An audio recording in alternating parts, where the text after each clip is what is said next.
Lions and Rams. Rams -5.5 is the play. My favorite bet. Clinches playoff spot with a win, so it matters a lot for the Rams, and they've won 7 of 8 games, many comfortably.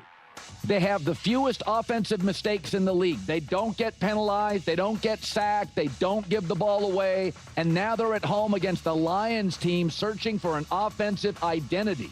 The Lions averaging 13 points a game in their 3 road losses.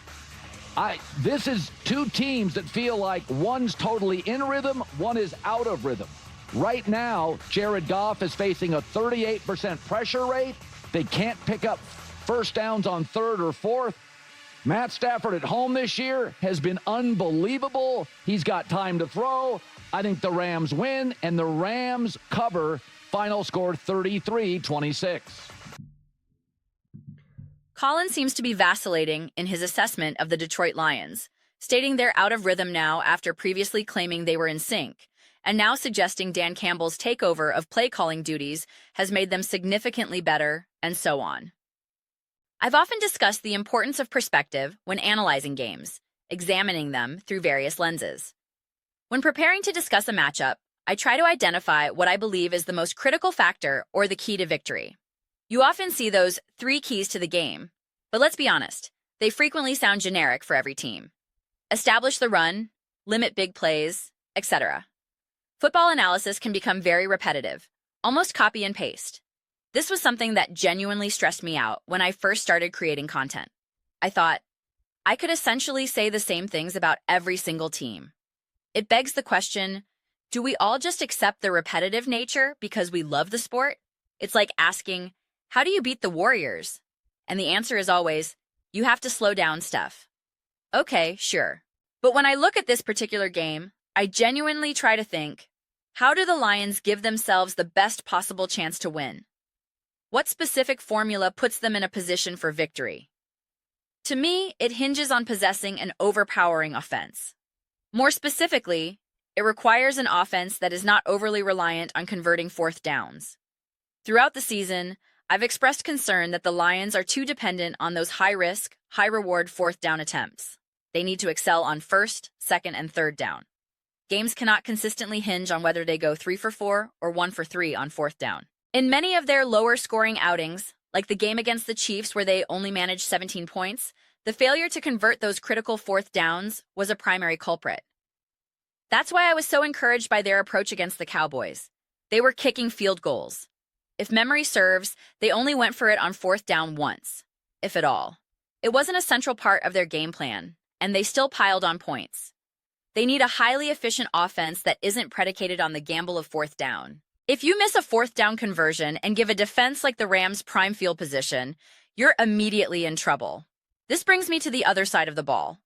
The Lions' defense could be vulnerable right now due to injuries and overall inconsistent performance. The apparent mentality from Dan Campbell has been, if our defense is shaky, we'll just go all in on offense.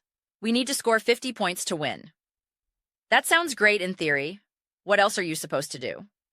But the problem is, when that aggressive offensive approach fails, when you don't convert those 4th downs or fail to sustain drives, you actually make life exponentially harder for your defense. You're putting them back on the field quickly, often with poor field position. Perhaps the smarter approach isn't to go for broke on every possession, but to find ways to make things easier on your defense. This might mean sometimes punting to pin the opponent deep, focusing on sustained drives to control the clock and keep your defense rested, and not always trying to score as fast as possible. It means running the ball, being smart and patient with play calling, and managing the tempo. After a couple of sustained drives, your defensive coaching staff can actually communicate with players, make adjustments, and learn from what's happening on the field. The game doesn't have to be a constant barrage of explosive, quick-strike attempts. It can be managed. So, my current mentality regarding the Detroit Lions is this. Even though this is an obviously offense-centric team, the points need to flow naturally from execution and balance, not from a desperate, we must pile on points at all costs mentality. I believe that's precisely what they executed against the Dallas Cowboys. Now, to be perfectly clear, that Cowboys defense is in a different stratosphere than the Rams unit, and I would trust the Rams offense over the Cowboys any day. However, in that specific game, the Lions played with remarkable balance and intelligence, which led to a huge point total, a massive lead, and complete control from start to finish. You don't always have to adopt a reckless, all-or-nothing strategy. Sometimes disciplined, smart football is the most overpowering approach. I'm fascinated to see what the actual game plan will be. Can the Lions defense find a way to disrupt Matthew Stafford and company? And crucially, what can this Lions offense achieve against a truly great, well-coached defense like the Rams? This remains my final significant concern about this offense. Can the play calling stand up in a true chess match against an elite defensive mind and a disciplined unit? I haven't quite seen that test pass definitively yet. If they can do that, if they can win this game through smart, balanced football against this caliber of opponent, then you should have immense confidence in the Lions moving forward. Those are my reflections. I'd absolutely love to hear yours. What's your take on the Detroit Lions' chances against the Los Angeles Rams, especially in light of the differing analyses out there? Let me know your thoughts in the comments below. I read every single comment, whether you agree or disagree.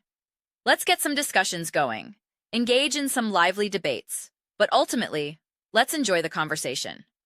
Please consider subscribing. We're building a fantastic community here, and I'd love for you to be part of it. We're creating something for genuine connection and shared excitement about the game. Also, don't forget to give this video a thumbs up. It genuinely helps with visibility. Thank you so much.